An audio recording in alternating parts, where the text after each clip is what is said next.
अस्सलाम वालेकुम। Welcome to BMS services.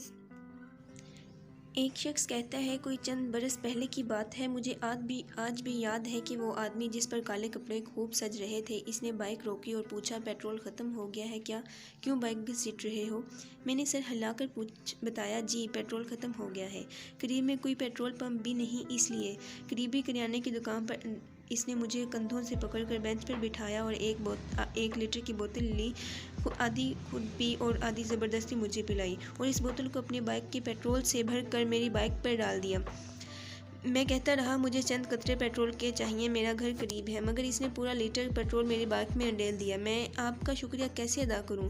मैं शर्मिंदा लहजे में मनमनाया। इसने कहा, बहुत आसान है, ज़िंदगी में जब भी किसी के पास राह चलते पेट्रोल ख़त्म हो जाए, अपनी बाइक में से पेट्रोल निकाल कर इसकी बाइक में डाल देना और इतना डालना कि इसका सफ़र मंजिल मकसूद तक खैरियत से गुजर जाए, और इसे भी ताकीद कर देना कि मेरा शुक्रिया अदा करने का तरीका ये है कि राह चलते पेट्रोल ख़त्म हो जाए, अपनी बाइक में से पेट्रोल निकाल कर इसकी बाइक में डाल देना और इतना डालना कि इसका सफ़र मंजिल मकसूद तक खैर खैरियत से गुजर जाए, और इसे भी ताकीद कर देना कि मेरा शुक्रिया अदा करने का तरीका ये है कि तुम भी आगे ऐसे ही करना। यूँ ये सिलसिला चलता रहेगा और सफ़र में कभी किसी को तकलीफ़ ना होगी। और हाँ, आप ये सोच रहे होंगे कि मैंने इतना ज़्यादा क्यों दिया, क्योंकि मुझे लगता है जब जब मैं जितना देता हूँ अल्लाह इससे दुगना मुझे देते हैं, तो फिर जब दुगना लाजमी मिलना है तो मैं ज़्यादा देकर ज़्यादा दुगना क्यों ना लूँ। यही वजह है कि मैं अपनी बाइक की टैंकी हमेशा भर कर रखता हूँ। वो चला गया। इन चंद सालों में राह चलते लोगों को जब भी पेट्रोल की कमी हुई और मेरी नज़र पड़ गई तो सब काम काज छोड़ कर इनकी ये ज़रूरत पूरी करता हूँ और सारा स्वाब इस काले कपड़े के नाम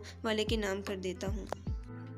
बहुत अरसे की बात है कि बादशाह अपनी राया का बेहद ख्याल रखता था और अपने बुजुर्गों की तकलीद करते हुए रोज़ाना सादा कपड़ों में शहर की गलियों में घूम फिर कर लोगों के बारे में मालूम करता रहता था कि लोग किस तरह ज़िंदगी गुजारते हैं। एक रात बादशाह इसमें मामूल शहर की गलियों में घूम रहा था कि चलते चलते वो जेल के दरवाजे तक पहुंच गया।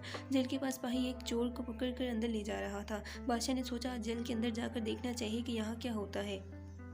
ये सोचकर बादशाह जेल के दरवाजे के पास पहुंच गया। बादशाह को देखते ही सिपाहियों ने पहचान लिया और ताजीम से सर झुका दिए। बादशाह ने जब सिपाहियों को बताया कि वो जेल का मुआयना करना चाहता है तो सिपाही बादशाह को लेकर अंदर चले गए। कैदियों को जब पता चला कि बादशाह सलामत खुद चलकर इनसे मिलने आए हैं तो वो सब बादशाह के इर्द गिर्द जमा हो गए।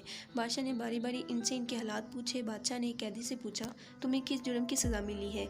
वो आदमी कहने लगा, बादशाह सलामत, मैंने कोई जुर्म नहीं किया, मैं बेगुनाह हूँ, मुझे चोरी के इल्ज़ाम में पकड़ा गया है, हालांकि मैंने ज़िंदगी में कभी चोरी नहीं की। बादशाह ने जब दूसरे कैदी से पूछा कि तुम्हारा कसूर क्या है तो इसने भी रोते हुए बादशाह से कहा कि मैं बेकसूर हूँ, मैंने कोई जुर्म नहीं किया, लेकिन ये सिपाही फिर भी मुझे पकड़कर ले आए हैं।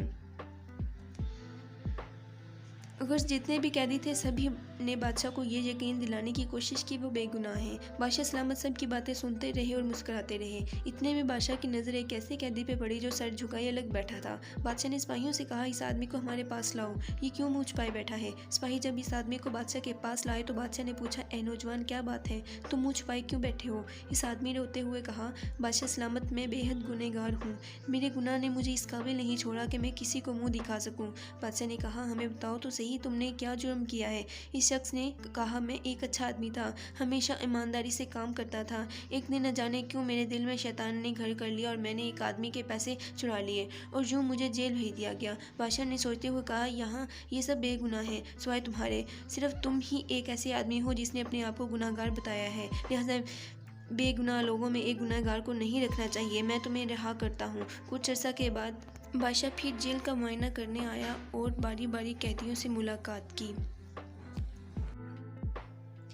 इस दफ़ा हर कैदी ने बादशाह को अपने जुर्म की तफसील सुनाई। बादशाह ने सुनने के बाद हुक्म जारी किया कि ये लोग वाकई गुनहगार हैं, उन्हें अभी तक शर्मिंदगी का एहसास नहीं, ये बड़े फ़ख्र से अपने जुर्मों की कहानी मज़े ले लेकर बताते हैं, लिहाजा इनकी सज़ा और बढ़ा दी जाए। ये सुनकर वो लोग बेहद हैरान हुए और बादशाह के जाने के बाद इसके वज़ीर से पूछने लगे कि जब इस शख्स ने अपने गुनाह का एतराफ़ किया था तो बादशाह ने इसे छोड़ दिया था, लेकिन जब हमने गुनाह का एतराफ़ किया तो बादशाह ने हमें और सज़ा दी है। ये सुनकर बादशाह का वज़ीर, जो बादशाह के मिजाज को समझता था, कहने लगा, पहले आदमी को इसलिए छोड़ा गया कि इसने जुर्म का एतराफ़ इसलिए नहीं किया था कि वो आज़ाद होना चाहता था, बल्कि इसलिए किया था कि वो अपने किए पर नादिम था। लेकिन तुम लोगों ने पहली ही दफ़ा बादशाह को अपनी बेगुनाही की कहानी सुनाई ताकि वो तुम्हें आज़ाद कर दे, और इस दफ़ा गुनाह का एतराफ़ भी इसलिए किया कि शायद बादशाह तुम्हें छोड़ दे, इसलिए बादशाह ने तुम्हें आज़ाद नहीं किया, बल्कि इस तरह अगर हम सच में अपनी गलती या गुनाह का एहसास हो जाए और इस पर नदामत भी हो तो हम सदक दिल से माफ़ी भी मांग लेंगे। वो अल्लाह बहुत हलीम और करीम है, यकीनन हमें माफ़ भी कर देगा।